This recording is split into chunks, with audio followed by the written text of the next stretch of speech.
Do you know what were the songs that marked the most the 60s in USA? How the audience reacted to the new song releases and what challenges the artists have had? Hey there, fellow music enthusiasts. Welcome back to our exploration of the unforgettable sounds of the 60s. Today, we're uncovering 10 hidden gems from this revolutionary decade that deserve a spot on your playlist. Get ready to groove to the tunes that time almost forgot. You're going to San Francisco. San Francisco by Scott McKenzie. Released in 1967, this song became an anthem of the counterculture movement that flourished during the Summer of Love in San Francisco. The Summer of Love was a cultural phenomenon that attracted thousands of young people to the Haight-Ashbury district of San Francisco in 1967. Scott McKenzie's song captured the spirit of this moment in history, encouraging listeners to embrace peace, love, and freedom. The song's catchy melody and heartfelt lyrics resonated with a generation of young people who were searching for alternative ways of living and expressing themselves. One interesting fact about San Francisco is that it was written by John Phillips of the Mamas and the Papas, who was inspired by the growing hippie scene in San Francisco. Phillips wanted to create a song that would encourage people to visit the city and experience the sense of community and freedom that was flourishing there. When San Francisco was released, it quickly became a hit, reaching the top of the charts in several countries. The song's popularity helped to popularize the hippie movement and drew even more attention to San Francisco as a cultural hub. San Francisco perfectly captured the optimism and idealism of this moment in history. It became synonymous with the Summer of Love and remains a symbol of the hippie movement's desire for peace, love, and harmony. Mountain high, ain't no valley low, ain't no river wide enough, baby. Ain't No Mountain High Enough by Marvin Gaye and Tammy Terrell. This 1967 soulful duet is more than just a catchy tune. It's a timeless testament to the power of love and resilience. One fascinating aspect of Ain't No Mountain High Enough is its origins. The song was written by the iconic songwriting duo Ashford and Simpson, who originally composed it for another artist. However, when Marvin Gaye and Tammy Terrell recorded their version, they infused it with a soulful energy and chemistry that elevated the song to new heights. Released during a time of social and political upheaval, Ain't No Mountain High Enough struck a chord with audiences seeking solace and hope amidst the turmoil. Its uplifting message of love conquering all obstacles resonated with listeners across racial and cultural divides, making it a symbol of unity during a divisive era. The song has been featured in numerous films, television shows, and commercials over the years, solidifying its status as a beloved classic. From romantic comedies to action-packed thrillers, Ain't No Mountain High Enough continues to inspire and uplift audiences of all ages. Overall, Ain't No Mountain High Enough remains a timeless classic that continues to touch hearts and uplift spirits with its message of love and resilience. Its enduring popularity serves as a testament to the enduring power of music to unite, inspire, and transcend barriers. Job in the city, waiting for the man every night and day. Proud Mary by Creedence Clearwater Revival. Released in 1969, is a quintessential American rock song that celebrates the rugged beauty of the Mississippi River and pays homage to the working-class spirit of the South. Written by the band's frontman, John Fogerty, Proud Mary was inspired by Fogerty's own experiences growing up in the South and his fascination with the mighty Mississippi River. The song's infectious rhythm and evocative lyrics paint a vivid picture of life along the river, capturing the essence of the region's rich cultural heritage and natural beauty. One interesting fact about Proud Mary is its distinctive opening guitar riff, which has become instantly recognizable to music fans around the world. The riff, played by Fogerty himself, sets the tone for the song's rollicking groove and instantly transports listeners to the banks of the Mississippi. Released during a tumultuous time in American history, Proud Mary struck a chord with audiences who were grappling with social and political unrest. The song's themes of hard work, perseverance, and the simple joys of life resonated with listeners from all walks of life, making it a timeless anthem for the American working class. It quickly became one of band's biggest hits, topping the charts and earning widespread acclaim from critics and fans alike. Its success solidified the band's status as one of the most important voices in American rock music during the late 60s and early 70s. I'm picking up good vibrations. She's giving me the excitation. Good Vibrations by the Beach Boys. Released in 1966, this iconic song is more than just a hit. It's a sonic masterpiece that defined the psychedelic pop genre and encapsulated the essence of 60s California. Good Vibrations is renowned for its innovative production techniques, which were groundbreaking for the time. The song features a complex arrangement of layered vocals, intricate instrumentation, and unconventional sound effects, creating a kaleidoscopic sonic landscape that transports listeners to another world. The song was originally conceived by the Beach Boys' resident genius, Brian Wilson, who drew inspiration from his experiences with transcendental meditation and psychedelic drugs. Wilson spent months meticulously crafting the song's intricate structure, experimenting with different sounds and textures until he achieved the perfect sonic tapestry. Released during a time of cultural upheaval and experimentation, Good Vibrations captured the zeitgeist of 60s California. The song's lyrics evoke themes of love, spirituality, and the pursuit of higher consciousness, reflecting the countercultural values of the era. Good Vibrations also played a significant role in shaping the Beach Boys' legacy as one of the most influential bands of the 60s. The song topped the charts around the world and earned critical acclaim for its innovative approach to pop music. Hello, darkness, my old friend. I've come to talk with you again. The Sound of Silence by Simon and Garfunkel. This haunting ballad from 1964 is more than just a song. It's a touching reflection of the existential angst and alienation that permeated American society during the turbulent 60s. The Sound of Silence was written by Paul Simon during a period of introspection and uncertainty in his own life.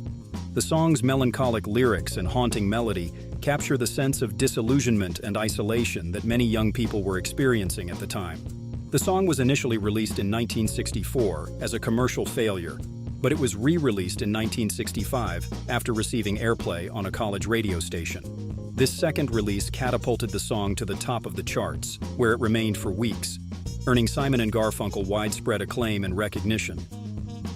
Released amidst the backdrop of the civil rights movement, the Vietnam War, and the rise of counterculture movements, The Sound of Silence struck a chord with audiences who were grappling with questions of identity, purpose, and meaning. Its haunting lyrics and evocative imagery resonated with a generation of young people searching for answers in a world filled with chaos and uncertainty.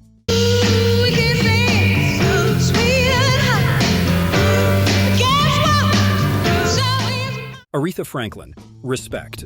This groundbreaking anthem, released in 1967, became a cultural touchstone and a symbol of empowerment and equality during a pivotal time in American history. Aretha Franklin's rendition of Respect was originally written and recorded by Otis Redding in 1965. However, it was Franklin's powerful interpretation that transformed the song into an anthem for women's rights and civil rights activists alike. With its powerful vocals and iconic refrain, Respect resonated with audiences on a deeply emotional level, capturing the collective desire for dignity, recognition, and respect. Released during the height of the civil rights movement and the women's liberation movement, Respect became a rallying cry for marginalized communities fighting for equality and justice. Its message of empowerment and self-worth struck a chord with listeners of all backgrounds, inspiring individuals to stand up for their rights and demand the respect they deserved.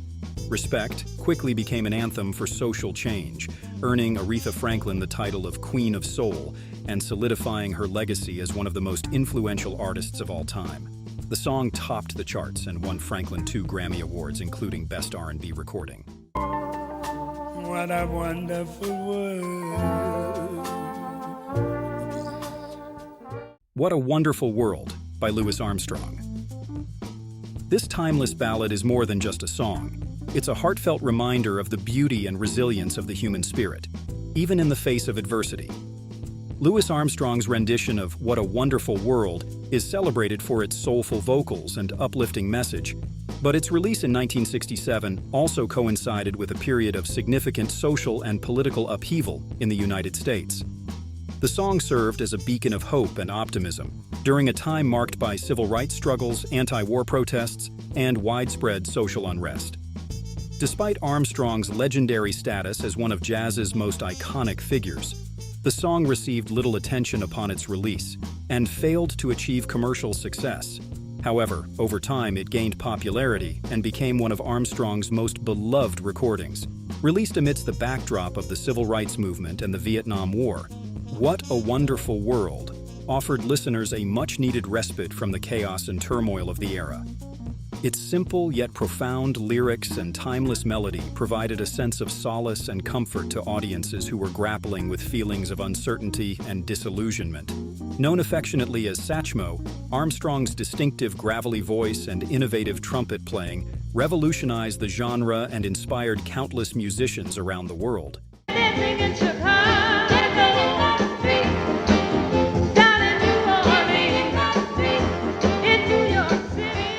Dancing in the Street by Martha and the Vandellas.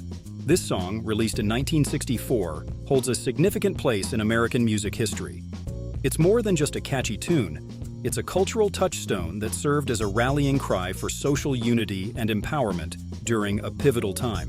Written by Marvin Gaye, William Mickey Stevenson, and Ivy Jo Hunter, Dancing in the Street was originally intended as a dance song, but its lyrics took on a deeper meaning in the context of the civil rights movement.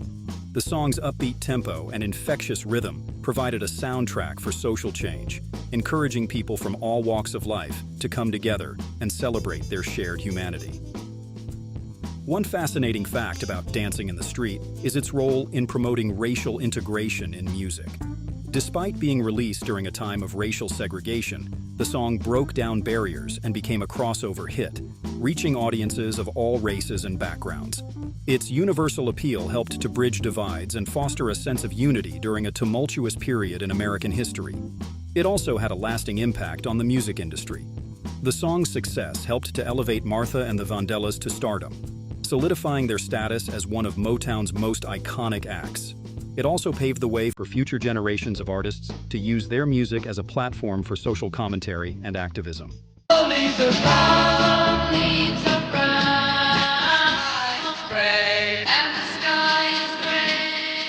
California Dreamin' by the Mamas and the Papas, released in 1965, is a timeless folk rock anthem that resonates with listeners across generations.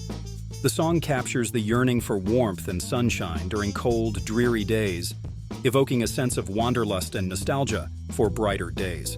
The song was written by John and Michelle Phillips while they were living in New York City during the winter of 1963-1964. Feeling homesick for California's sunny weather, they penned the song as a reflection of their longing to return to the West Coast. The Mamas and the Papas' rendition of California Dreamin' features lush harmonies and a haunting melody that perfectly captures the bittersweet emotions of homesickness and longing. The song's evocative lyrics, coupled with its memorable guitar riff, struck a chord with listeners and catapulted it to the top of the charts. Released during the height of the California counterculture movement, California Dreamin' became more than just a hit song. It became a symbol of the West Coast's laid-back lifestyle and hippie ethos. The song's themes of freedom, escapism, and self-discovery resonated with young people who were seeking alternative ways of living and expressing.